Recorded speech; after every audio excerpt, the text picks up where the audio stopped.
You're not paranoid.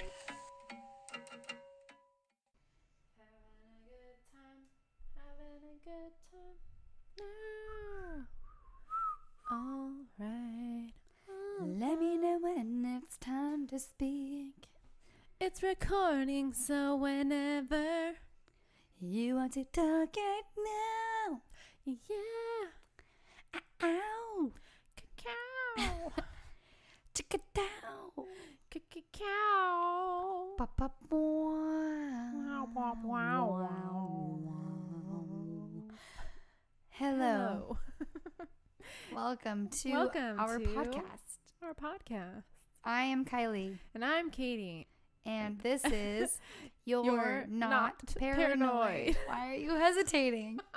I was just copying you the whole time.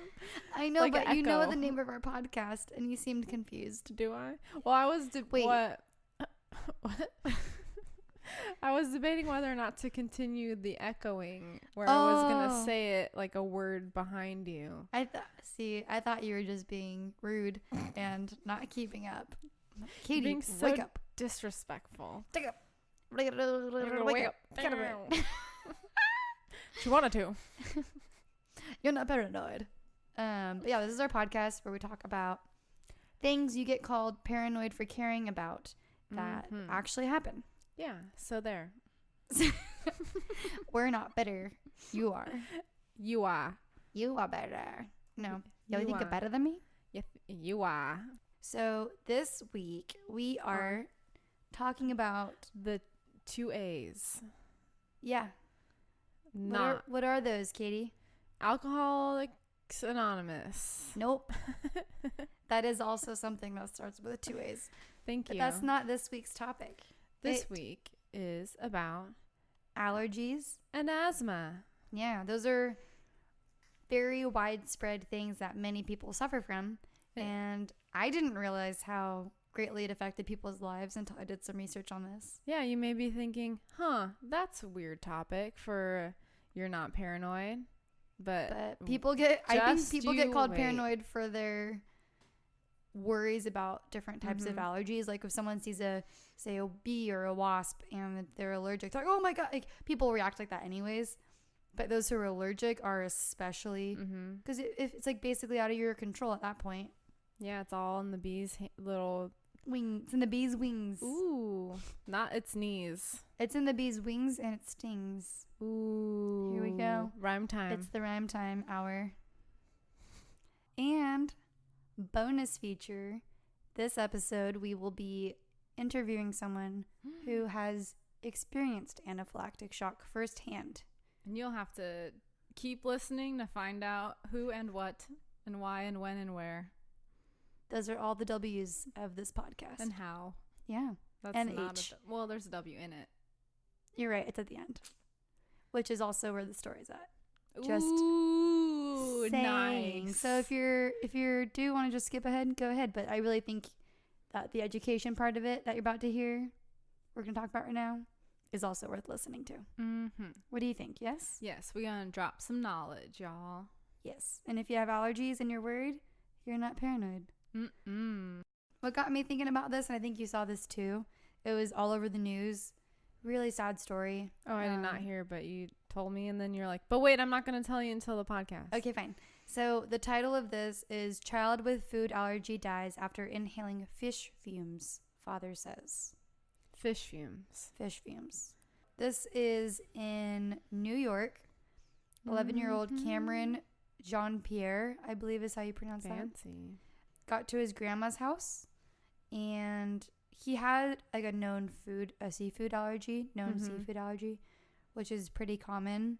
During the visit, his father reported that he began wheezing, and when he went to get his son's asthma medication, the nebulizer machine that he was supposed to use during allergy attacks wasn't working. Yikes. And the little boy couldn't breathe.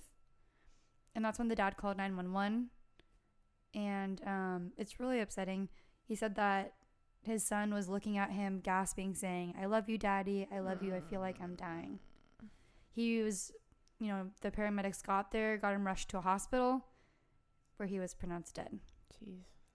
Now, this is just from being in the vicinity of his grandmother's house where she was cooking cod on the stove. Why would she do that? See, that's what I feel bad because it's like, I'm sure she feels so awful. I don't know. Maybe, I don't think most people don't think that, and I didn't think this, that just because you're allergic to food doesn't mean you can't cook it around someone. Yeah, but I feel like if, I'm not going to blame anyone, but. Do you know what I'm saying though? Like, yeah. It makes sense that you're okay, don't eat that food because you're allergic to it, but you wouldn't know necessarily that you can't cook it around someone. But I feel like if he had a severe enough of an allergy, they may have known. Mm-hmm. So they knew it was it sounded bad. like they knew what to do. Yeah. It's like he's had. It sounded like it was a more common thing that they were used to, and they kind of just lived their life, and they used the nebulizer machine when they needed it. Yeah. For his asthma, they interviewed Adela Taylor, who's the chair at the Allergy and Asthma Center at the Mayo Clinic in Wisconsin, and she said that it's possible to have an allergic reaction to steam or fumes produced by cooking seafood. And it's actually the protein in the fish that's responsible for the allergic reactions. And it's very stable even when cooked. Ooh. So that protein is then being carried into the air. And they said that it technically is possible, that published articles indicate that the fish protein can be detected in steam and fumes during cooking or processing. And it is possible that for a person who is exposed to the cooking or steaming fumes in an enclosed space, like at his grandma's house, to have an allergic reaction. You know how smelly fish is. Yeah, that stuff travels fast. And stays. And it stays. It just kind of sits on you. Mm-hmm. She also added that there are case reports of severe allergic reactions, including anaphylaxis, from inhaling the fumes of cooking fish, but it's very, very rare. So I think this poor boy had kind of all the odds against his favor. The odds were not in his favor. Mm-hmm. Everything was against him. Jeez. And that the fish was in an enclosed space and his go-to medication for the symptoms failed him. Yikes. So it's kind of a double whammy. But thinking that you can die from fish fumes if you have an allergic reaction like that, I don't know. That really hit me kind of hard. Mm-hmm. And made me feel pretty awful thinking that really people sad. go through this. So, let's talk about allergies. Let's talk about it. Are you familiar with allergies, or do you have any allergies? I think I might have some. Like what? I don't know to what specifically. I think the winds. So whatever the winds pick up. Uh-huh. You mean like sinus stuff? Sinus stuff, yeah. I've never been to the doctor to get it diagnosed because I feel like it's come on in the last few years. Yeah. Because I don't remember really having allergies as a kid. I feel like where we work too is kind of near some fields. Yeah. And then there's trees and the dry heat, all of that combined. Mm-hmm. Aren't you allergic to cats? Oh, yeah. Sorry. That's kind of an important one. I'm allergic to cats. But what's your reaction? I get real stuffed up and a little bit wheezy. Yeah, like itchy eyes. Mm-hmm. That's not good. Well, is that why you don't like cats?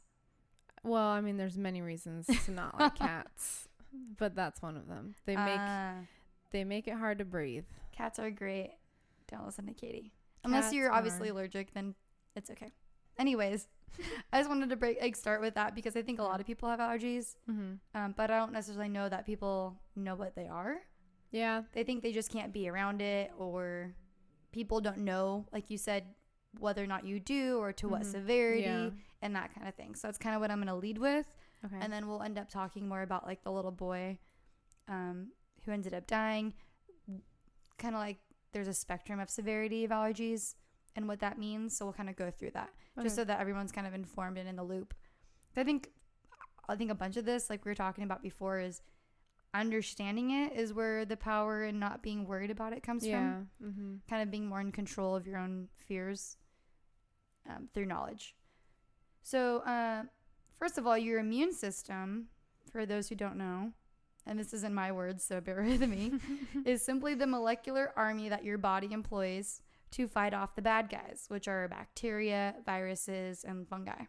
These are actually a combination of vital cells, antibodies, and organs, which is your immune system, which will do whatever it takes to clear your body of these microinvaders that will end up causing illness or disease. Sound about right? Yeah. Allergies are also run by a part of your immune system, except in this case, your body isn't fighting microorganisms. It's fighting things your body comes into contact with that, for someone without allergies, is non-threatening. The immune system in a person with allergies basically overreacts to something that is otherwise a harmless protein, which is called an allergen. Got it. You know, someone with allergies, their body recognizes an allergen as an invader. So it's kind of like, I wrote that as an example. Your immune system will act like, you know, say someone knocks at your front door and it's an intruder. Your immune system properly will be like, oh no, you can't come in, do anything it takes. Whereas to me, allergies is having like a nosy neighbor knock at your door and you have the same reaction of, oh my God, like you can't come in, you know, freaking out. That's basically what allergies are. Does that make sense? Yeah. Okay. I thought that was I was having fun with that. Where the nosy neighbor really isn't doing you any harm. They're not in there coming over to hurt you. Everyone has a nosy neighbor, I think. But for some reason, you're going to overreact because that's what your immune system does. That's what allergies are. So an allergen can be something that you eat, you touch, gets inhaled into your lungs, or injected into your body. That last one is talking about like drugs or different types of chemicals. Yikes. So there's a lot of different types of allergens that can trigger allergic reactions. And the broader categories for these are indoor-outdoor allergies, skin allergies, food allergies, drug allergies, latex, and insect allergies. Also, latex is its own category? Latex is its own category. And also when you write allergies this many times, it starts to look really weird. So the crazy part is that people can be allergic to one or more, and they can have different levels of severities to each of these types of allergies. Jeez. And the allergies themselves can develop at different times of your life.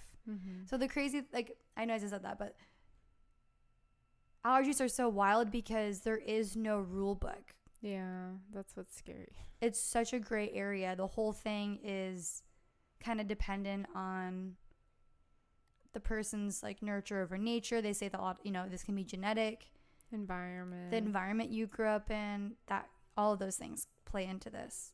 So the symptoms of an allergic reaction, so kind of like what you said, that you had you were allergic to cats. These also include coughing, sneezing, itchy eyes, a runny nose, and like a scratchy throat. In severe cases, and this is where I was talking about the levels of severity, you can be more or less allergic to something. It can cause a rash, hives, low blood pressure, trouble with breathing, an asthma attack, or even death. Yikes. Yeah. Death. From something that's not really anything. Really foreign and like it's not bad for you. Like everyone else can be around it, but you can't for some reason. Like the little boy with the fish fumes, like that's not right. So death is obviously the most extreme type of allergic reaction, which is called anaphylaxis. So anaphylaxis can be rapid and unpredictable.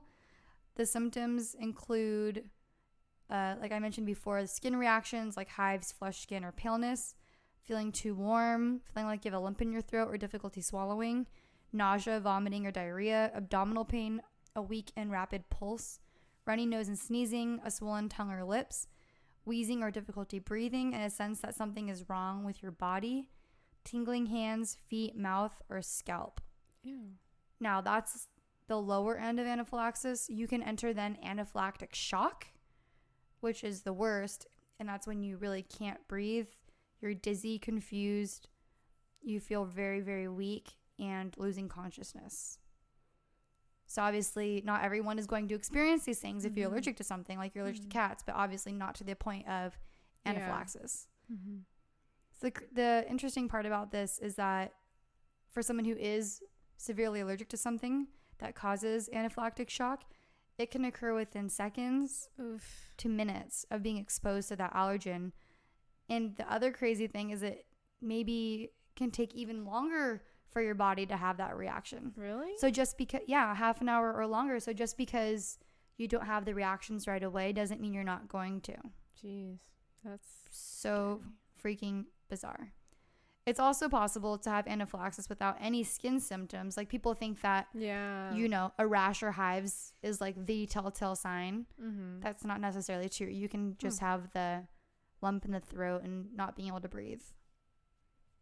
So to treat the anaphylactic shock, the most common way is with the auto-injector called the EpiPen, which releases epinephrine, which is essentially just a lot of adrenaline that quickly constricts the blood vessels, relaxes the smooth muscles in the lungs to improve your breathing, gets your heartbeat to kind of regulate and stimulate your heartbeat, and it helps stop swelling around your face and lips. So like when you picture people going through an allergic reaction, they're really puffy. Yeah. So everything is just swelling, and those are from the histamines. Jeez. That are being released due to, sorry, I don't know if I said that.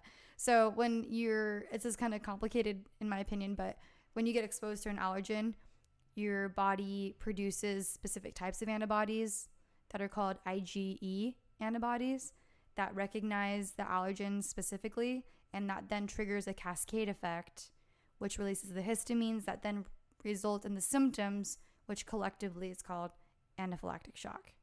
Yikes. Nailed it. I think, unless I'm wrong. I actually used to work.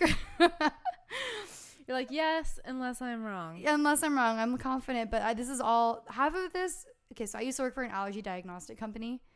So half of this is from working in that company and also refreshing my memory online. You can have all of those reactions. If you do have anaphylactic shock or you're aware of it, it's very common for you to have the EpiPen with you, especially if you're known to have that severe of an allergic reaction. So if you don't have the EpiPen with you, go to the ER immediately, call 911. And even if you do have the EpiPen and you inject it, they say that you still need to go to the ER because guess what? You can have a second anaphylaxis, which is called biphasic anaphylaxis, which can occur anywhere between an hour to 72 hours after your first attack. Jeez, that's crazy. I didn't know that. Yeah, so it commonly happens within the 8 to 10 hour post-reaction period from the first one. Because you still have the allergens in your body? Yeah, so the crazy thing is that even if you don't have the symptoms to go to the ER because of this biphasic anaphylaxis, even if you don't have further exposure to the allergen, because your body goes through this second wave of like immune response. Yeah, not good. Not good. So luckily like the second attack is less severe than the first one, but regardless, the doctor typically wants you to stay to monitor you and make sure that you're okay, get your, vitals back in order. It's super gnarly. But at least they know. Yeah, but the other thing is some people don't know what causes it. Well, I meant like that. Oh, like that they're aware of the second attack wave thing. Yeah, and that so they suggest. I don't know if I'm assuming people with that kind of severe of allergy would know to go to the doctor and like what could happen, but so interestingly enough, I have a story for you later that happened to my uncle, and this happened to him. Ooh. So, and he did not know. I'm just going to give you a little clue, so stick around if you want to hear about that.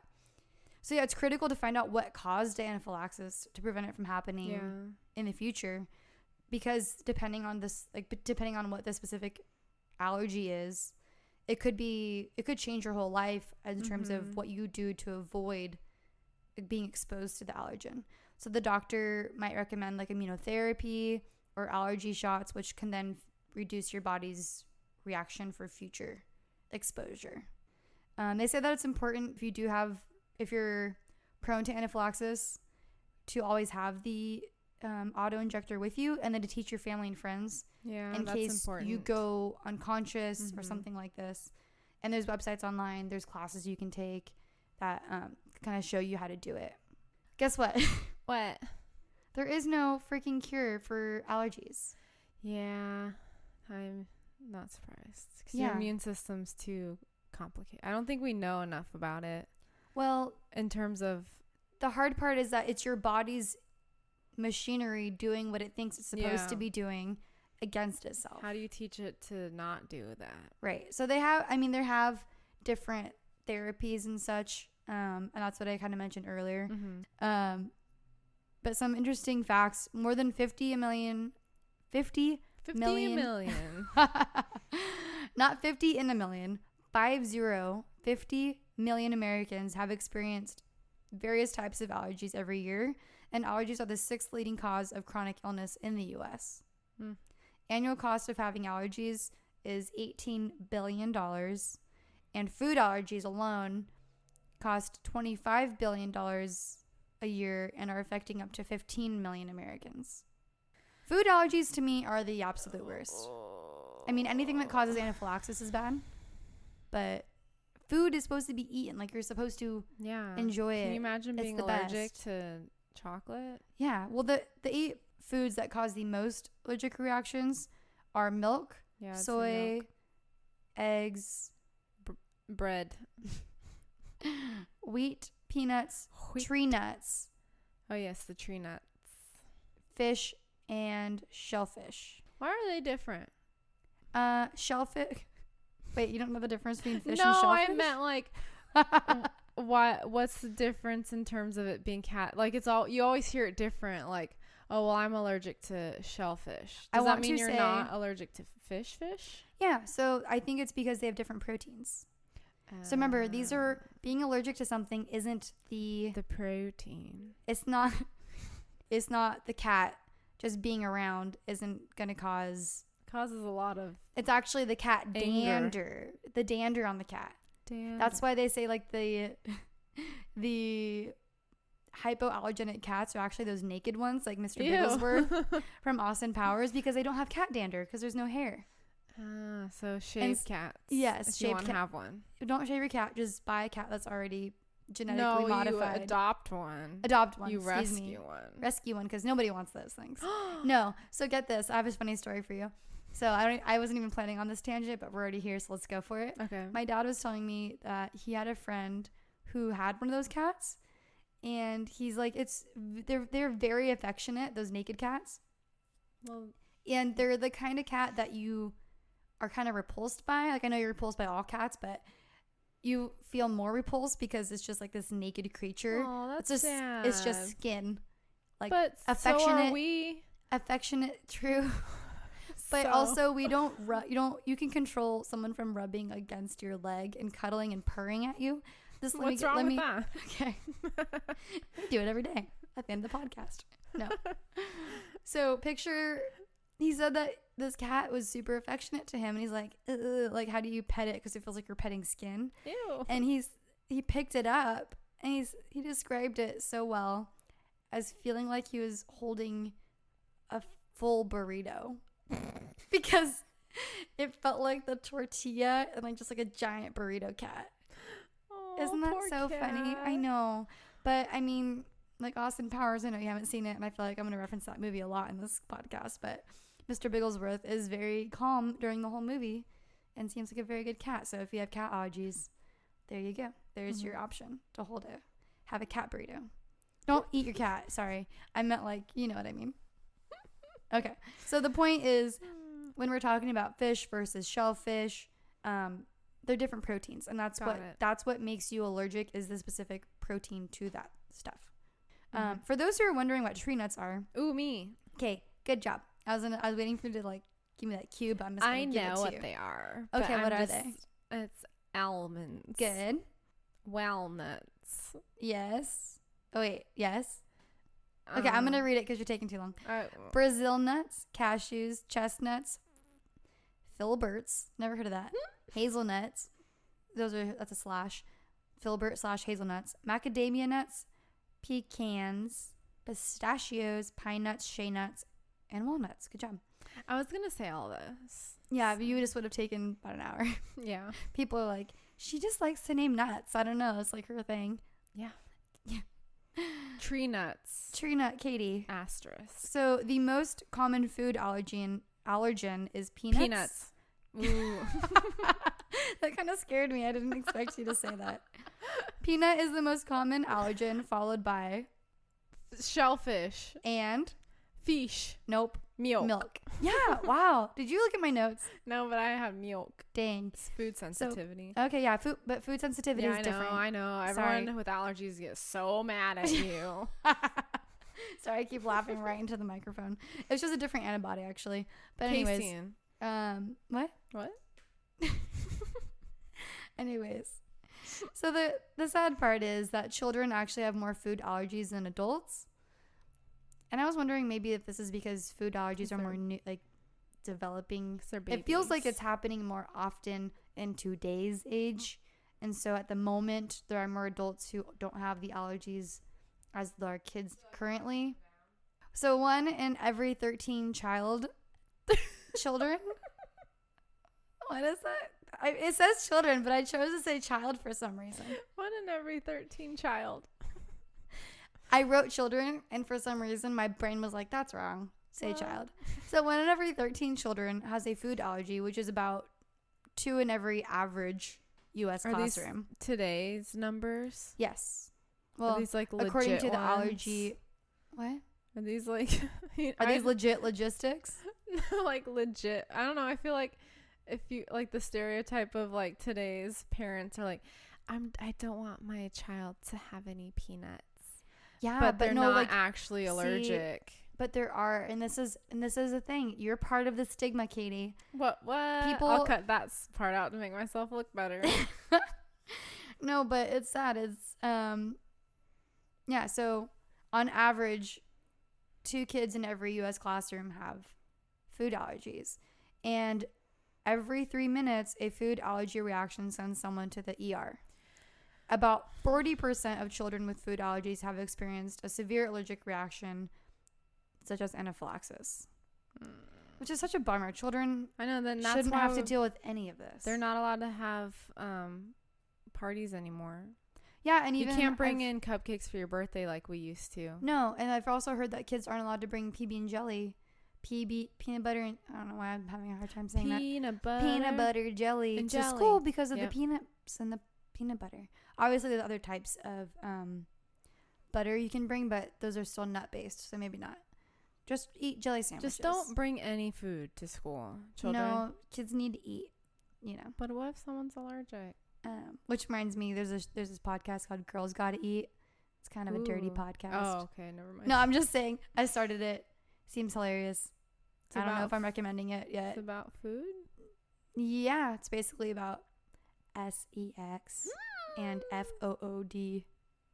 Interesting, right? Interesting. So if you're interested in that, stop listening right now and go listen to that. No, I just thought it was funny because you're like, kids gotta eat, and then we're like, girls gotta eat. Anyways, there are also facts about kids' lives being affected by the food allergies. So it says that and you're gonna feel bad for being a jerk, but I wasn't being a jerk. 1 in 3 children with food allergies reports being bullied because of it. No, I wasn't bullying. I was making fun of the parents who themselves and their children don't have any real allergies. Right. So but they think it's like on trend. Right. They think it's cool to be like gluten free and all that when they don't need to be. Yeah. Yeah. I know what you mean. I was just giving you a hard time. So. Were you doing the Nickelodeon theme song? No. Maybe oh my gosh, I was. That's so funny. That was completely subconscious. So, of like kids and parents, more than 15% of them do not go to restaurants, and more than 10% avoid being at like childcare settings or going over to friends' houses because they're afraid that people are going to be maybe not understanding, or they might actually get exposed by accident because it's not. Yeah, working in a restaurant, used to doing that. I will say I would never trust a restaurant if I had an actual severe allergy. Yeah. And people would come and tell us that they would have allergies.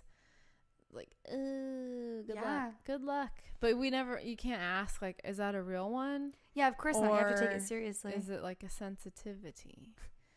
Katie, do you want to come allergy back? expert? You want to come back in the kitchen and look? I got a diagnostic test right here. I'm gonna test your allergies. Yeah, that was part of the protocol. Right. They'd have to give us your blood. Mm-hmm. We'd run give us your test. serum. Mm-hmm. Or your plasma. Yep. So 10% of among parents. Wow, that's the wrong line again. Monk parents. Among. I was trying to say among. Oh, okay. 10% of kids get homeschooled to avoid allergen exposure. That has to be pretty severe, right?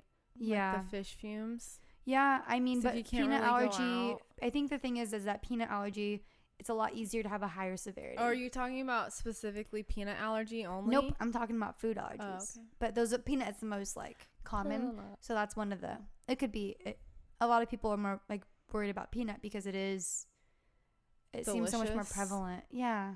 And it's in a lot of things. Yeah. That you don't I feel like we should say what peanuts are in. Peanut butter? No, but I don't know. You know what I'm saying? When people are surprised, like, may contain nuts, and it's like, that's basically something completely unrelated. Any processed food has that warning, and that's what I'm I saying. think just to cover their butts. Yeah, maybe also it's not the same plant, and so they don't want to worry. Yeah, well, if you do have that kind of severe reaction. Yeah, I mean, all it takes is a little bit. I mean, it's a protein. It doesn't have to be a lot. You may be a little bit healthier if you're not eating out at restaurants and eating processed food. Yeah, but it's the kid that we're talking about too. I know. I'm trying to be positive. I know, but little kids want to have fun. And interestingly enough, and I guess they this still is have to chocolate. Be true. Just can't have chocolates with nuts. That's fine. Okay. Katie loves chocolate. In case you haven't realized. So this is kind of it's not surprising, but something I didn't really think about is that mothers of children with food allergies who the kids are under the age of 5 have significantly higher blood pressure and report very high levels of psychosocial stress than mothers whose kids do not have any food-related allergies. Because kids are going to eat whatever. Yeah. Didn't you tell me one time you ate a nickel? Like, I mean, yeah. You can't deny that one. We got it on tape. But you know what I'm saying? So it's like, imagine you have this child that has a severe allergy and they don't understand. Yeah, and they go to a friend's They want to go to a friend's house. Everyone else is doing it and they want to be part of it. So it's just, I don't know. It's a big bummer. There are different therapies available. Why don't the dads have this? This was just, maybe it's focused on because the mom's mothers the who are cares. Staying at home. Okay. Doing the homeschooling, but I'm sure. Why is the mom doing the homeschooling? I'm sure both parents are affected. Because that sounds equality, so man. Anywho, there are different therapies available, including the oral immunotherapy, which is basically giving someone a little bit of the allergen under medical supervision. I've heard about that. Until you reach a maintenance dose. Yeah. There's actually a like program right now called, or I think it's actually a babies study. Peanuts. Yes, you're right. It's called LEAP. It's called Learning Early GBP. Give babies peanuts. Okay, no, you're wrong. But you're right on some level. So learning early about peanut, LEAP, and then allergy. Oh, okay.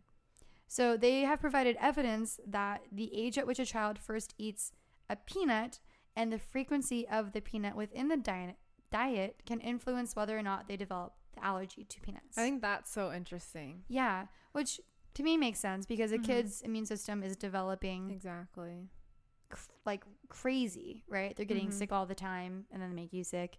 So you would think the same thing can be said for allergies. So it's cool to think that it's almost like a vaccine. Yeah. You know, you're giving yourself like the, attenuated allergen kind of in a way where you're monitoring it and giving them a little bit until your body has less reactions. Yeah, they're like, this is fine now. Yeah. And that's actually another point. So allergic reactions are interesting because the way that they work is that you don't have an allergic reaction the first time you're ever exposed to an allergen. It's actually the second time. Because then now you have it. Because you need to have those antibodies. So the IgE antibodies get developed when you're exposed to the allergen. It's like, aha, They're like, that's we don't dangerous. like you. Let's make a bunch of us to Fight. prevent, like, if you happen again, we're going to detect you, and there's going to be big problems. Like, you better get out of here. Yeah. Next time we sees yous about this parts. Yeah, out of here. Yeah, out of here. So that's what they say. Wow. And They're also they from can't talk. Boston. Yes. All of our antibodies are from Boston. A little known fact. And they're very angry. The thing is that the number of antibodies or IgE antibodies that you have against that allergen is the level of severity that you have. Oh. There it is. So that's how you can detect allergies. That's one way, that you can detect allergies is via your blood. How many of those, it's called specific IgE antibodies to the particular allergen. And got it. I'm wondering if my former colleagues will write in and be like, you're wrong about something, but that'll be interesting. You better not, said the antibody. But yeah, and you can also know like how allergic you are in general by looking at your total IgE, because if you think about it, if you have more than one allergy, you're going to have different types of specific IgE, but you can look at the total IgE antibodies that you have. So if it's high, the likelihood of it all being from one allergen isn't so great. So it's likely that you have different types of allergies, and then your doctor can send out those tests to figure out what specific allergens you're allergic to. Interesting. Do you get it? Yeah, it's pretty cool. I've never had it explained to me before. Cool. This is fun. Yay. That's why I'm like, we're not talking about this till the podcast, because I think it's kind of cool to hear you learn about it. / me learn about it and share about it. I'm all about it. Ooh. But anywho, the other ways to detect it, from what I can remember from my work, is like the something scratch. Can I just look that up really quick? Scratch and sniff. It's like you basically are putting the allergen on your skin. And then you smell it, right? Ew. Scratch and sniff? You're disgusting. See, I was right. Blood and skin allergy testing. The company I used to work for actually did the blood testing with blood serum. Yeah. It was literally people's blood that we got, and then we do the testing on it to then develop the allergy tests. So there's different types of skin tests for allergy. There's I believe it's called the skin prick test, where they prick or puncture with the diluted allergen onto the surface of your skin. So I've had friends that get it done on their backs. I've heard of that. Yeah, and they actually prick you with it to see how your skin reacts. Yeah. Is that the most common? Because that's the only one I've ever like kind of thought of growing up, and I think that's why I've been so scared to go to get an allergy test. The blood one I just told you about. That's a whole other issue. So like the blood one, I think that there are more. It's basically the allergies that result in hives or a skin reaction. Most commonly is what you're going to do for the testing. Whereas if you have an allergic reaction that's really severe, that's likely they're going to do a blood test. Now, the other thing is that allergy, like we said, is still kind of being understood, and there's a lot of gray area. So even though you have a result from your doctor that tells you this level of severity, it's on a scale basis. So it's not like you're 70% allergic to X, whatever. It's more like this is how much you should avoid this allergen. So it's like I said, it's a lot of gray area. It's not so clear. You can be around cats for 10 minutes. Yeah. You know what I mean? And then you got to get out But then you got to get out of there. And then it's more like, oh no, you will have anaphylactic shock if you're exposed to this thing because you have really high IgE levels, or are more likely to, versus if it was really low. You can eat those almonds, but you might get a little itchy. It's up to you whether or not you want to do that. So that's all that is. Just kind of give you like an idea of what's happening. I found this really cool link that talks about the history of allergies. Dang. From the ancients' perspective. Really? Mm-hmm. Cool. Yeah. Do you want to hear? No. Okay. It's only a couple. I think it's kind of cool. Yeah. Okay. And then we can always cut it off if you hate it. Oh my gosh. So, the history of allergies, part 1. Egypt. I'm just going to read a couple. Why are you so good? You kind of freak me out sometimes. It's because I've been listening to This Podcast Will Kill You. Oh, yeah, they're great. And basically a lot of the infectious diseases can be traced back to ancient Egypt. Oh, Egypt. I was just joking. Did you say the Aryans? So the Aryans? Oh. Aryans are the name. Got it. Yeah. Jeez Louise. Like Katie. I don't know. Hitler created all of the... He's like, curse you. It's all. Do you think it said Aryans or aliens? Aryans. Yeah, that's not good. No, that's not. That is not what I said. But yeah, so allergies are often considered an epidemic of the 21st century, and that there's been a rise in allergies over the time of human history. Interesting. And that physicians are trying to explore more options in allergy control, treatment, and the possible cures. But let's take a look at the past. Let's look. Take a look. It's an analogy based in Egypt. Ooh. So the earliest known report of an allergy was King Menses. Oh, Menses? Yes. Mm-hmm. I hope it's not Menses of Egypt, who actually died after being stung by a wasp. Ew. Sometime between 3640 and 3300 BC. Dang. That was a long time ago. Long time ago. So I'm guessing that they wrote that out. They like into the wall. What's that called? Hieroglyphics. Hieroglyphics, girl. I wanted to be a hieroglyphic girl. Archaeologist when I was younger. Did you? Mm-hmm. Oh. I was obsessed with all those shows on the History Channel and stuff. Yeah. Those are cool. Another ancient report of allergy was the Roman Emperor Claudius's son, Britannicus, who was very allergic to horses. Oh, that sucks. He developed a rash that prevented him from seeing where he was going. What? I'm guessing he didn't stop riding horses. Sounds like it. Well, that seemed like you kind of needed horses. That'd be like being allergic to cars. And if he's like the emperor's son, you're like, this is fine. This is not a big deal. Mm-hmm. This next one is pretty kind of a bummer.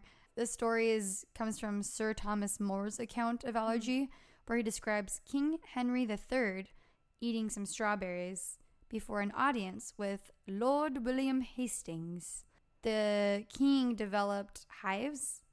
Mm-hmm. And I think he was embarrassed because he then accused Hastings of putting a curse on him and sentenced him to be beheaded. Was this King Henry VIII or the third? Tres. Okay. 3. Interesting. The third. That's what that means. The third. Yeah.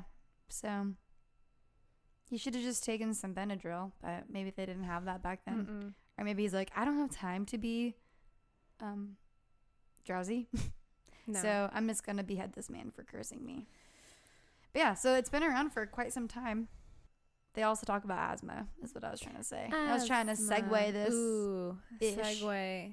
Oh, there's a really sad video that I kind of wanted to play for you about kids with food allergies. Oh, no. Why? Or when I was doing this research, I felt like I had a grasp on allergy. Mm-hmm. Because I used to work for an allergy diagnostic company. Mm-hmm. So going into this, I'm like, oh, okay, I have a good grasp. I feel like I have a decent grasp of the molecular machinery of how allergies work and the immune response. And I'll be able to talk about it and, how it affects people. Mm-hmm. And then you actually do the research and there's the whole human side of it.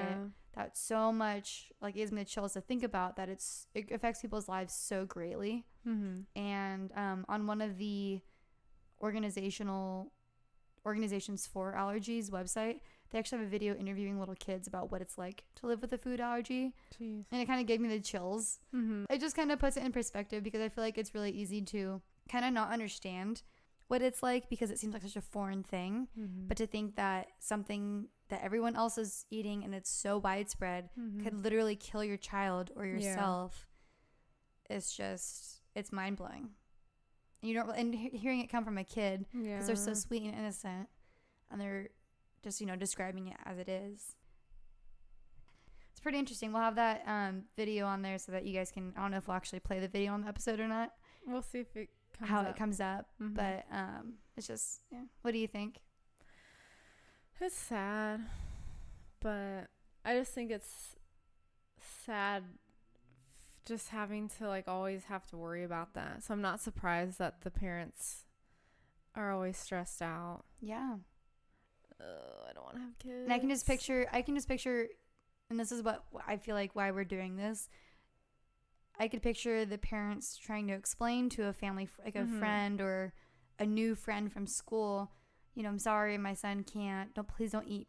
Telling another parent, do not do something, which no one likes to be told what to do. Yeah. Because my kid will have this reaction. It's like, all right, like you're one of those. Yeah. You're so paranoid. It's like, no, can literally die. And so I can see having that anxiety of not wanting to go other places. And just want to make people more aware that these are real things. These are not made up. This is real science. It's not like a fad diet where it's like, I'm going gluten-free just because I'm going to lose weight. Yeah, and it's not a phobia where it's psychological. This is a physiological reaction that your body has out of your control. And obviously the therapies help, but just being aware of it and knowing it exists.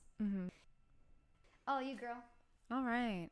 So you kind of alluded to it earlier, but I'm going to talk about asthma, which can be caused by allergies. Yeah, like a symptom. But not always.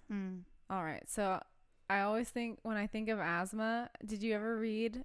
Why are you smiling? Because it's funny. Okay. not asthma. Okay. I want to make sure I'm like prepared. Because my brother and I both had asthma, and so we kind of joke about it. Did you ever read Lord of the Flies? Yes. You know Piggy? Yes. And he has asthma. Oh my gosh. I totally thought of that at that age as well. Yeah, so that always makes me chuckle. Poor Piggy. That story, by the way. You should not up. let children read that story. No. That is real dark. Then they might get not good ideas, bad ideas. Yeah. And also, the person who made it was messed up a little bit. Oh, really? I didn't know anything. No, that's my personal opinion. Oh. If anyone's going to write a story about children revolting and killing each other, you got issues. Am I wrong? Got issues. Beautiful. Yeah, so my brother and I both had it when we were younger. Talking about asthma, right? Asthma. Okay. We did not run an island.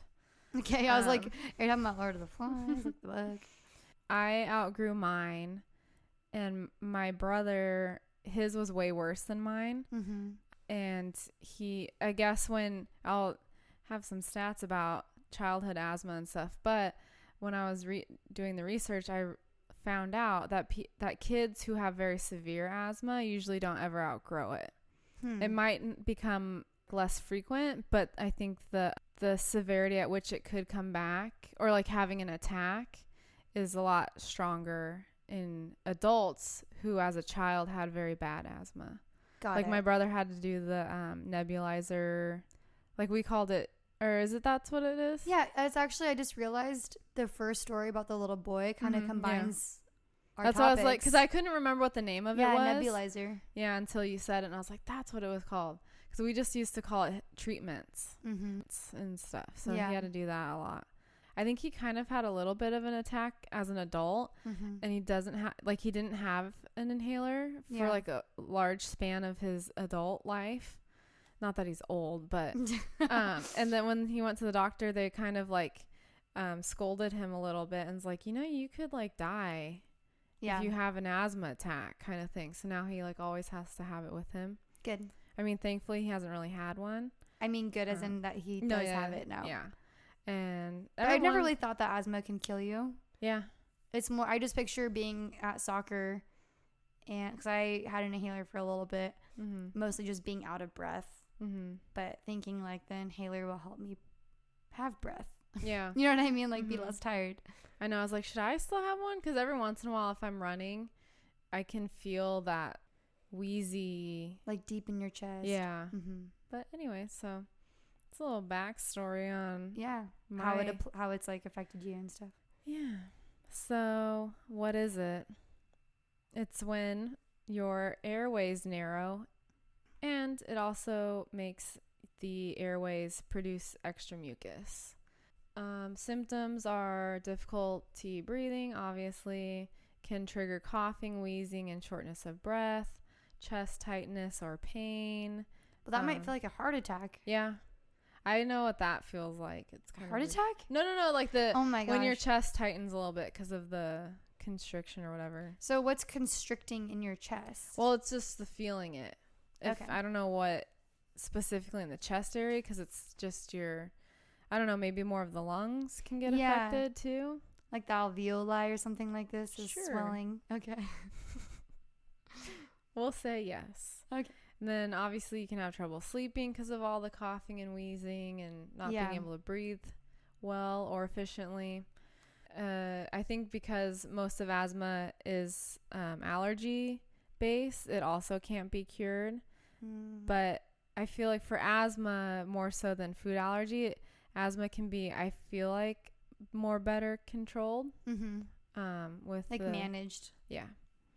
That's a big part of its treatment, is like staying on top of going to the doctor and your whatever inhalers or treatment type of things your doctor gives you. So triggers of asthma can be exercise induced, which get worse or can get worse when it's cold and dry outside. Yeah. Occupational asthma, which is kind of scary. They say like hairdressers or anything where you're interacting with yucky chemicals. Scientists. Allergy-induced asthma, which is the most common. Sorry, what's occupational asthma again? So it's just trigger. Yeah, like if you work with or handle irritants like chemicals, fumes, gases, or dust, like if you're just around it. So like contractors, it could be anybody that's wow. Yep. So that means because I picture asthma as like being something that you get when you're working out or running, so it doesn't have to be like that. No, it doesn't have to be that. Okay. Airborne substances, and then I was reading it and it's kind of gross. Like a really common one is cockroach waste. Yeah. So I don't know why that specifically is such a trigger, but it is. I think I could be wrong, but I want to say that maybe cockroach allergy is its waste. And so maybe that's... Oh, I see. You know what I mean? I can look that up, but... Okay. Also like pet dander, mold, the obvious, dust mites. And then if you do have asthma, a trigger can be colds or respiratory conditions, because you already are of those regards. So if you get a cold, then it can trigger your asthma. So then what causes asthma? Well, I think it's the baseline is the allergy. So it's like the response of having those allergens in your system. And but having a weakened immune system. Yeah. Okay. Then that would trigger it. And also GERD. Well, there you go. GERD, full circle. GERD, circle, GERD. GERD. Risk factors, which I think is interesting because my brother and I both had it or have it. I don't know if my parents did, but having a blood relative with asthma, you are more likely to have it. So there's interesting. So you gave it to your brother. I coughed on him because I'm older. And you will have this with me. Yes. So I think it's one of those things where it's a combo of environment and genetics. Yeah. They do say, I think this is all from the Mayo Clinic, but your inherited genetic makeup predisposes you to having asthma, and they think that up to 3/5 of all asthma cases are hereditary. Wow, that's actually quite a bit. Yeah. So that's pretty crazy. And then the CDC says if you have a parent with asthma, you are 3 to 6 times more likely to develop asthma compared to someone whose parents did not have asthma. So there's a very strong link that it's somehow... It's suggesting that something genetic is tied to it. Yes. Can I tell you that thing about the cockroaches? Yes. Remember you mentioned the cockroach waste? Brace yourself. Oh. What is a cockroach allergy? The body parts, saliva, and waste of cockroaches are allergens. Ew. I did not know that cockroaches have saliva. They themselves are allergens. Yeah. That's the body parts, saliva, and waste. That's disgusting. It says that even dead cockroaches can cause the allergic reaction because the protein's already there. Remember, allergy equals proteins. Gross. Yeah. So then asthma equals allergy equals proteins. Thanks a lot, cockroaches. Or actually it goes the other way. Proteins, allergy, asthma. Yeah, in this case. Yeah. Other risk factors. So having another allergic condition, and for some reason, like skin conditions can trigger it or make you more prone. That's interesting. Didn't look into that. Okay. Being overweight, being a smoker, being exposed to secondhand smoke. Oh, is that is that really a thing? Risk factors. Yes. Because there was like I remember there was a big story that, or like, that commercial where they show like smoking doesn't just affect you. Oh, yeah. And then it shows the smoke traveling down to the baby crib. It turns into a skull. Ew. If you like watch it or like pause it or something, the Ew. smoke is like a skull. That's scary. But there was a lot of backlash because they said that there wasn't enough. I'm not trying to question you. You can cut this out if you want. But there wasn't enough evidence suggesting that it causes asthma, or maybe I'm thinking of cancer. I mean, either one I'd call BS. I think it would. Yeah, just because you're breathing in these chemicals from it. Yeah. Okay. The interesting thing about asthma, kind of like allergies, is that the severity or even having it can change over time. Like I kind of said how my brother and I outgrew it. A lot of times kids will outgrow it, but you can also get it as an adult too. Can you lose it and then get it back? Maybe. Sorry, I'm so full of questions tonight. Hopefully, I guess what I'm saying is I hope it doesn't come back. Yeah. But if an adult develops asthma, that's where it's most likely the allergies. Got it. So. Because allergies can happen at any time. Yes. What you were talking about with all of the immune response, and how it overreacts in allergies and it makes you sick or has those symptoms. In asthma, those like the histamine and the tryptase, they cause the smooth muscle contraction of your airways. So that's where the narrowing comes from. So that's a chemical reaction that then your body's reacting to. Yes. So that's kind of it for like what asthma is. I have some stats real quick because it's kind of crazy. So more than 26 million people in the U.S. have asthma. The allergic asthma, like I said, is the most common, affecting around 60% of the people with asthma. Oh, wow. So yeah, it does have a great impact. I think because it is tied to allergies, they like researchers have noticed that the rate of asthma, or like people having asthma, has been increasing since the 1980s across all gender, all race, all ages, socioeconomic, just all that stuff. Everything. Yeah. Although it's more common in adult women than adult men, but it's more prevalent in like younger boys than girls. And they were saying that when it's kids, boys are more likely to have it because I guess they have smaller airways and lungs. I thought you were going to say brains, but I mean that. I'm just kidding. Nah. Weird. They have Yeah. anatomically smaller airways than girls. Yeah, or they grow slower or something. That's what it was saying. Interesting. But why adult women get it more? Well, because maybe adult women have more allergies. Yeah. And although it's increasing across all races, apparently African Americans in the U.S. die from asthma at a higher rate than people of other races or ethnicities. Let's see. Asthma is the leading chronic disease in children. It's also more common in children than adults. In 2015, 1 in 12 children had asthma. Yeah, that's quite a bit. And a little weird fact that they gave was it's the top reason for missed school days. I mean, that makes sense. But if you physically can't breathe, like you're talking about the treatments. Yeah. I can totally relate to that just from people I know missing a lot of school. In terms of how often people die from it, each day 10 Americans die from asthma. Wow. In 2015, 3,615 people died from asthma, but many of these deaths could have been avoided with proper treatment and care. That's sad. So they basically just didn't have the resources. Yeah. Or their equipment wasn't working, like the little boy in the story. What I wrote to kind of count, because that kind of sounds scary, 80 to 85% of people who die from asthma develop progressive symptoms anywhere from 12 hours to several weeks prior to their death. So, and only 15 to 20% die in less than 6 hours after developing the symptoms. That's still a lot. So it's that's important to note because you still do have time. Mm-hmm. So I think what the article was saying, that a lot of times people ignore their worsening asthma symptoms and don't go to the doctor or anything like that. And so they stay on the same regimen where they should have been either increasing it or getting a different type of inhaler or whatever. Mm-hmm. So in terms of prevention, that's something that is very important, being honest with your doctor and keeping up with your doctor appointments, because if you're tracking your asthma, which would mean that you're in control of it, therefore it's manageable. Yeah. So like your doctor is not going to know.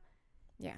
Because you probably aren't going to have an asthma attack. You're just going in for a regular checkup. Mm-hmm. Yeah, because there's ways you can like monitor because I remember when we were little, I don't know if they just tested everyone for asthma or if like our parents noticed we were kind of wheezy, but they had this little like contraption thing that it kind of, I would assume it's what a breathalyzer looks like, mm-hmm. whereas like a little mouthpiece, and then it had like a connecting vertical piece that had little, do you know what I'm talking about? Mm-hmm. The little bar things. It's like how well you're able to, I think it's like hold air in and then exert it out. Something like that. Yeah. So we had ones that we could take home with us, and our parents would like check. Sorry, I thought you meant like as a toy. No, like a serious. Well, I mean, we would think it's fun. a game. Yeah, like who could move the little bar higher. Yeah, which is good because that means you have better. Yeah. Like lung capacity. Mm-hmm. So it is definitely scary, but I think it's a little bit more manageable than maybe food allergies can be. Yeah. But just kind of being, like you said, being aware of it and getting tested. Yeah, knowing, like I would say, being knowledgeable about what asthma is so that you know it can change over time, and being able to recognize what that looks like, because it's probably different for people. And that don't be tough. Like, don't just try to like tough it out, because it actually can be, it can go from being okay to really not okay. Yeah, and if it's an allergic thing, then you kind of have to manage know what the allergies are, and kind of avoid those things too, or be treating that. Mm-hmm. Like one of the tips is make sure you're always vaccinated for the flu and pneumonia, because those can be like the asthma triggers. Interesting. Mm-hmm. So it's not just running around that. Mm-mm. It's all connected. It is all connected. Your body is basically fighting you. Yeah, which is so sad. Yeah, so I interviewed my uncle who went through anaphylactic shock firsthand. And I thought it would be best for him to just tell the story from his perspective. So I don't know how the audio quality is going to be, but it's not recorded on my iPhone. It's pretty gnarly. If you have had anaphylactic shock or get PTSD or triggered by those things, like just giving you a heads up, it's pretty detailed on what he experienced. And it just goes to show how scary experiencing it really can be. So here we go. So what happened that you had an experience with anaphylactic shock? Back in June of 2018, I was on my way to work on my motorcycle, and I was probably about 1.5 miles from my home. And as I started to go, I felt something poke me in the chest, and I was wearing like a tank top. And I didn't know if it was a pine needle or a sting, because I've been stung by bees and wasps before. And then I just kept going, and within the first, I don't know, maybe 15, 20 feet of the bike moving, all of a sudden I got my lips got super fuzzy. I started going like that. Mm-hmm. And the sweat, I remember the sweat just started pouring off of my forearms and down into my, out of my helmet, down into my glasses. And then before I got to the light, which looking back was only less than 1 mile away, there's no stops in there. When I stopped there, I was rubbing my chest. I was like, man, that needle hurt. Then I was thinking it was just a pine needle. But then all of a sudden, I stuck my tongue out, and I was watching myself in the mirror, like, lick my lips or try to bite on them, and I couldn't feel anything. But I was becoming fuzzy, and I started feeling like, I guess what I was told is like the blood pressure drops. And so I didn't know what that was doing.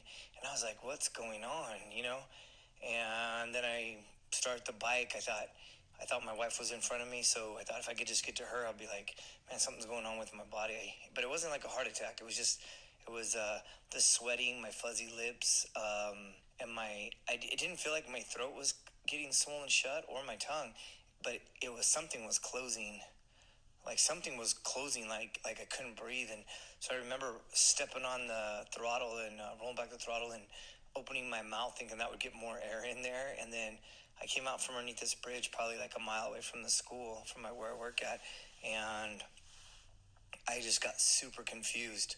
Like I've ridden that a bunch of times, and I just, like, with the light, I couldn't tell if the light was red or green or yellow, and I could hear people honking because obviously when somebody told me that they saw me, I was stuck in the middle waiting to make a left turn, and my feet weren't down. I couldn't figure out how to get off the bike, or, all I kept trying to think of, if I just get to school, my wife would be there and she'd know what to do type thing.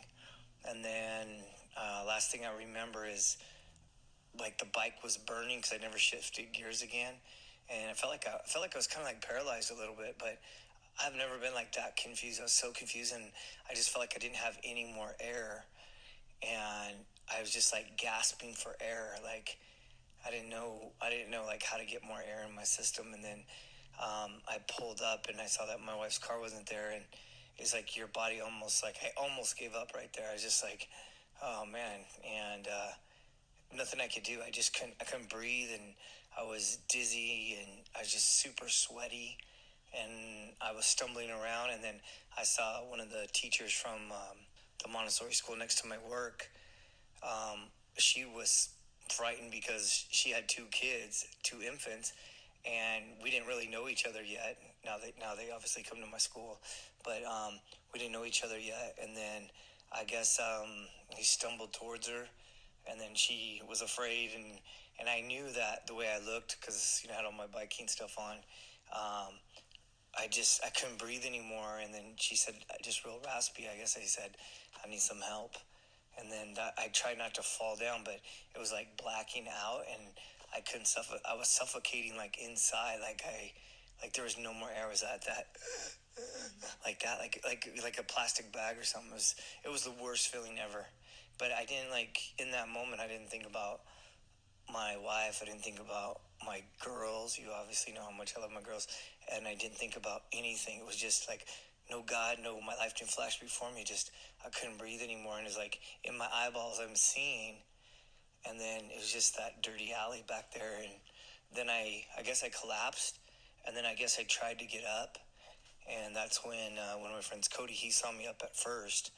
And then obviously I was down, and then they came over, and I guess I was holding my chest, so she didn't know if I was having a seizure or whatever. But then I guess the stinger was still in my chest, so they pulled out something, and then that was the last thing I remember until in the ambulance I popped up, and that's when they gave me, like, I guess the second shot of epinephrine or whatever that was. Mm-hmm. And then I popped up for a second, and I saw the same fire guy that was at my academy for a pizza situation, and I just remember going back down until then next thing I know, that was the nurse was talking to me, and then they were concerned that my blood pressure was like 205 or something like that. It was way up there, and it was staying up there. It wasn't like, so yes, they kept watch on there, but then they eventually transferred me to Kaiser, and then I was better. But obviously then all the stuff after that, like the post-traumatic stress, and anything yellow or anything that would trigger, the triggers would be, just thinking about it right now, man, it like gives me chills on my skin. So just thinking about that. Did you know that it was an allergic reaction? Did they tell you at the hospital? The hospital, in the emergency room, then they were just automatically saying it was something, you got an allergic reaction to a bee, or I think the bee was just like the generic title at the time. Mm-hmm. Like a bite. Yeah, because somebody said they pulled the stinger out. So that's why, like, nobody knew what the stinger was. But for me, I was just like, I can't be allergic because I ride all the time and I've been bit on the face. And I think it was like less than a year ago, I was bit on the face riding my bike on the freeway. And then, like the next day it swelled up for 3 days. And then. Like by a bee? Yeah, like a bee. Like it was like the 72-hour type thing. At first, it just looked like a dot, and then a couple hours later, it looked like a pimple, and then a couple hours later, my face looked like like on Goonies type thing. So, but that was it. And then they asked me if I've ever been bit by other things, and then I was like, yeah, I got bit by a wasp in my helmet like a couple months ago, but that was inside my helmet by my left ear. Yeah, and so that only lasted for because I think the wasp, they said that keeps biting you. Like a bee bites you once and is dead, where the wasp keeps poking you. And that's what it felt like in my helmet. It felt like something was flying around. It was like, and I remember pulling my bike over, flipped off my helmet, and then I saw the wings in there. Like the wings were in my helmet, so I must have smashed it up against my face or something like that. But that started to swell a little bit, but I just remember the swelling it didn't go on my face. It kind of went down my neck, like down the left side of my neck. And then when I got bit on my bike, that was right above the tank top line onto my left side. So they thought maybe that's why it went so quick or something. And then you said that a few weeks later you got another reaction? Yeah, so it was probably less than a week. So after getting released from the hospital and stuff, I just kind of, I know I'm going to keep saying paranoid because that's kind of what your thing is, but I was paranoid to go on my bike, which I've been riding for like 20 plus years. So never cared about rain or bugs or dirt before. And then all of a sudden, just everything. And like if a fly was flying around off of a trash can and I was backing my bike up, it almost made me drop my bike. So I'm like, oh no, I don't. It wasn't about getting bit by it. It was like, I just don't want that reaction to suffocate. Like that's what I didn't want, I don't want to feel that. And then so eventually, so I went to work like a week later, and I thought, I'm gonna ride my bike to work today, no big deal. And I got almost to the light that it happened at, and I was sitting there, and then just the smell of the grass, because there's a big park by there, just the smell of the grass, and the way the weather was really good and stuff, it was like triggering me left and right, and I could feel my breathing start to go, and I was like trying to talk to myself like, no, it's okay, just relax, there's nothing around you, and just start the bike. But I start to get like almost like frozen in fear. And then so what I did is I pulled over to 7-Eleven. As soon as light turned green, I pulled into the complex, and I hurried up and grabbed the EpiPen that they gave me, and I ran into 7-Eleven, and I scared the lady basically, and she's looking at me and I'm just looking at her, and I was just like, trying to catch my breath and calm down. But I don't know if it was a panic attack or something. At that time, I didn't know. And then I think I told you that they sent me to the hospital. They sent me to a specialist, like 2 specialists. This lady specializes in allergies. So they wanted to draw my blood. And the first time I went there, I was waiting around, and they said they're going to put the venom on me. And I was like, okay. And then it was something like that. It was like they're going to give me the venom or give me a shot or something like that. I didn't remember what it was. But they told me out in and then they left the room, and I was sitting there, and I was just like, oh, hell no, I'm up.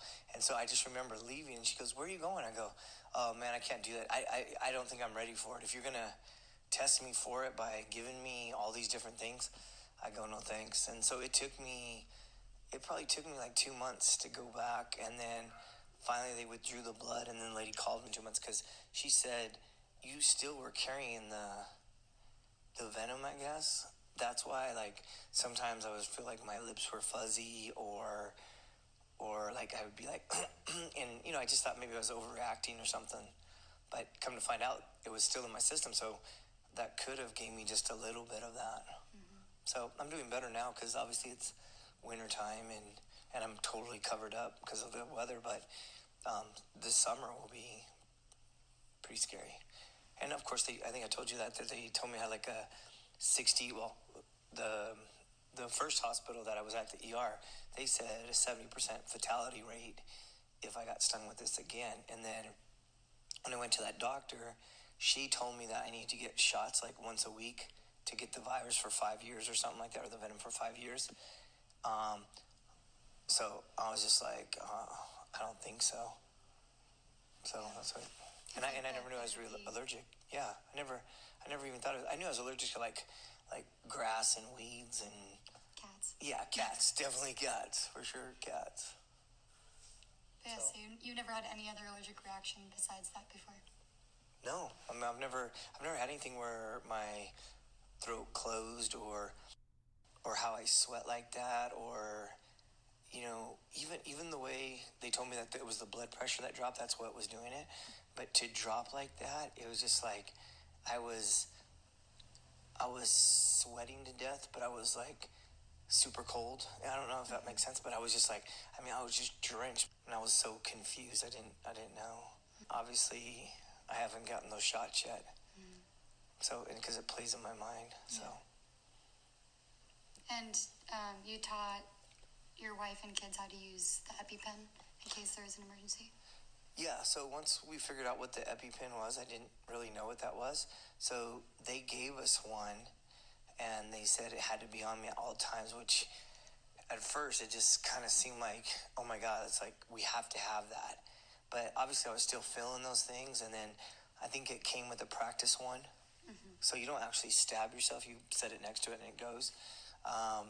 But they were like telling us that, so when I was in the allergy doctor, she was telling me that, kids die from this stuff. And I'm like, what? And she's like, yeah, for peanuts. And I was like, I heard the peanut thing before, like peanut butter or whatever.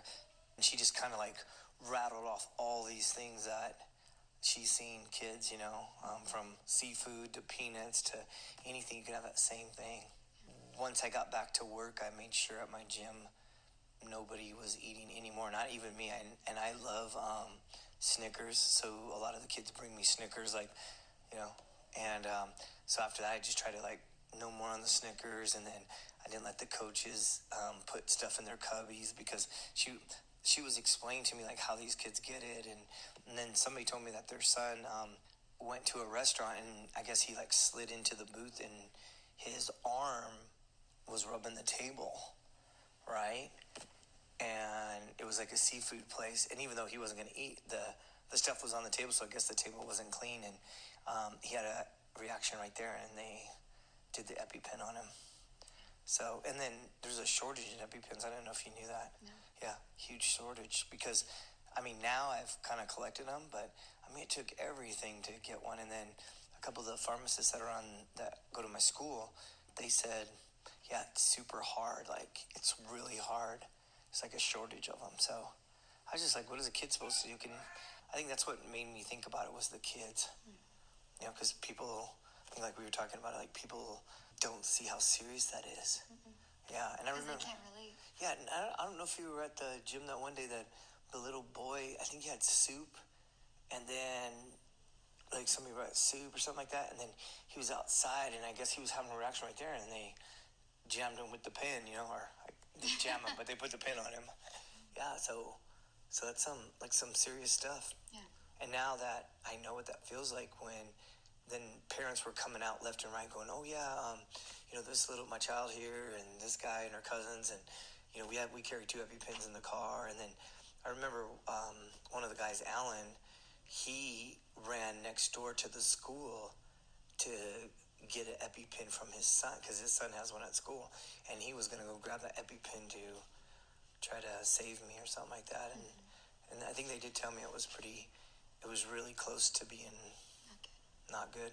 Yeah, which plays a whole nother trip on your family life. Yeah. So did they tell you whether it was a wasp or a bee, or how did they let you know about that? Yeah, so I guess all the blood results came back, and then she said that that's why it was still in my system. Some of it was still in my system, so it was easy to narrow it down. And it was yellow jacket, and she said /honeybee. And then I said, oh, are those like common? Or I was just thinking she was going to say those are rare. She's like, no, those honeybees are like everywhere. And I'm like, oh. I said, well, I could swear I've been bit by a honeybee before and it swelled up, but just something. And it happened and they said it's a lot of, used to be like swampland or something like that. So maybe that's why they have all kinds of bugs. But I know that I saw on the news they had a swarm of bees on, and then I was seeing people's Instagrams, and I'm thinking, oh my God, if I would have rode through that probably cause a wreck, right? Yeah, that's what they do is they give people shots in their arm for 5 years. And I said, I don't think so. And then I talked to my wife, and she's like, you better get over there. And then, and a couple times I've actually practiced jumping off my bike, grabbing that EpiPen and be like, how much time was that? But, when they tell you like 60 or 70%, it's like, in my mind, they might as well said like 99.9%, so that's where I'm at. Isn't that gnarly? Yeah, that's pretty crazy. It's my uncle. Yeah, I know, listening to firsthand accounts. So he said 70% chance fatality if it happens again. If it happens again.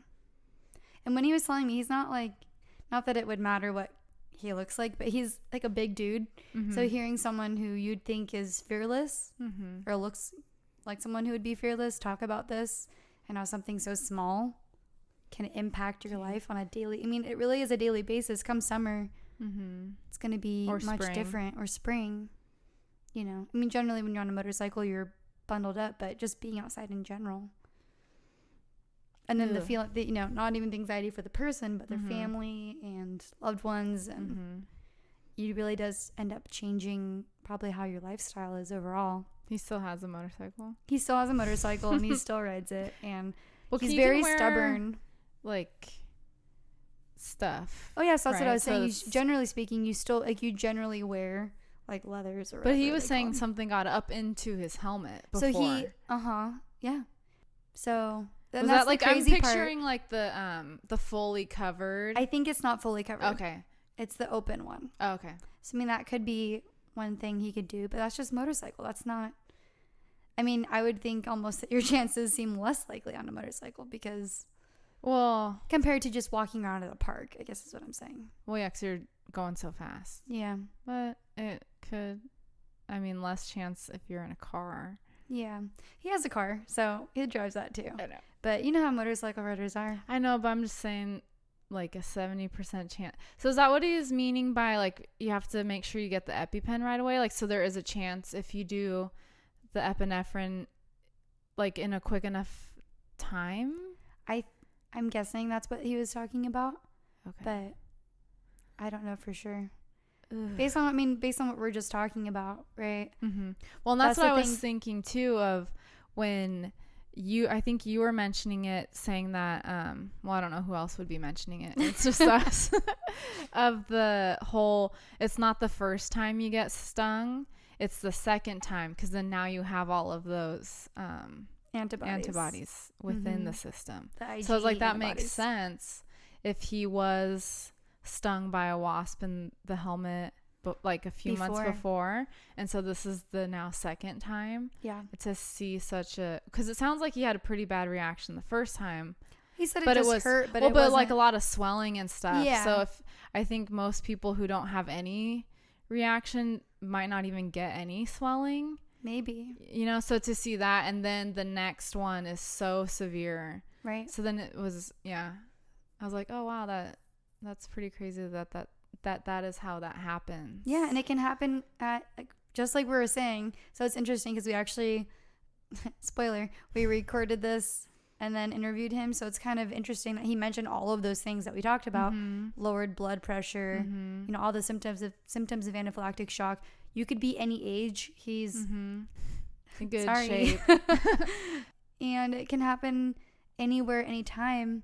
And just because it's happened once to you doesn't mean, means the allergy can happen again, like we just said. It's not the first time, it's the second time. And the subsequent times. Exactly. Oof. And like he said, he doesn't have any allergies. General ones, cats, trees, pollen, whatever. But not to that. But not to that extent. Just more runny nose, inconvenient kind of stuff. So what are the shots? Do you know what that is? Yeah, so I believe it's kind of like getting therapy, like an immunization. Oh, okay. Immunized, but therapy. So they're giving you little doses, very, very small doses of maybe in his case like the venom or whatever that particular allergen is. That way you're slowly exposing your body to those reactions so that there are no controlled therapy. Yeah. That way your body eventually doesn't go into anaphylactic shock. Got it. But he was saying it's a 5-year treatment. That's not cheap. Hopefully insurance helps out with that to some extent. They should, if that's like life-threatening. Yeah, life-threatening. It's not just for fun. But this just goes to show, and allergies are way more prevalent than I think anyone realizes. Unless you do have it, then it's like, yes, well, thank you. Finally, someone's talking about it. And that's the thing too of there's probably so many other people that have allergies and they don't know it until something really crazy like that happens. Right. And he didn't even know what it was. Yeah. Exactly. And I mean, I think what got me shiver the most was like suffocating inside, like suffocating within, where even though your body's doing all the things that it's supposed to do to breathe, there is no bag over your head. It feels like it is. Yeah. Ooh. So it's pretty insane. And so kind of just being aware, getting tested, and the whole EpiPen shortage, that's something that I think we should look into, because that's not right. Especially really with food allergies on the rise in today's world. So not to freak you out. I know, I'm just thinking. I'm looking at Katie's face and she looks a little panicked, but I've been stung by a bee one time. Yeah, but that's the thing. You don't know until you're stung more than once. Really, truly. Now I get to actually be have legitimacy to my fear of bees. Yeah, exactly. And, it's not a terrible idea to carry Benadryl with you, which is an antihistamine. And so having antihistamines, which is the Benadryl, that's what that means, is it's basically telling the histamines, stop doing that. That way your body doesn't have the reaction. Yeah. So again, your body is fighting itself. That's crazy. Yeah. I mean, I don't think they say that death by anaphylaxis is actually very rare nowadays. Oh, okay. Which is good. That's good. I don't know if I said that, but it's a lot more rare than you would think. I want to say it was like less than 1%. Oh, wow. Of anaphylactic reactions result in death. That's good. Yeah, I want to say it was like 0.8%, which is really, really good. But the fact is it still does happen. It's wild. So carry Benadryl. If you do have allergies, get tested. Yeah. See what you're allergic to. Don't take food allergies lightly or your other allergies lightly at all. Yeah. Because it can get worse. And like even for myself, like when I go out of the country, I like to carry Benadryl because you don't know what you're going to be exposed to that you have outside of the U.S. or wherever you are. That's a good tip. Yeah. So we'll have all the resources on the website, on our sources tab. On the you'renotparanoid.com website. And so you can learn more about it if you would like to. And about EpiPens and everything else. So or if you have any allergy stories, or asthma stories, you can let us know at you'renotparanoid@gmail.com. Yep. Follow us on Instagram. You're Not Paranoid. That's without the apostrophe. That's all one word. And on Twitter at YNP Podcast. You can tweet us your allergies. Tweet us. Apida. But anyways, so stay safe, protect yourselves from the allergens and all the proteins and the cockroach saliva. That is not right. I still can't get past that. Gross. But yeah, so no matter what they tell you, you're not paranoid. See ya. Bye-bye.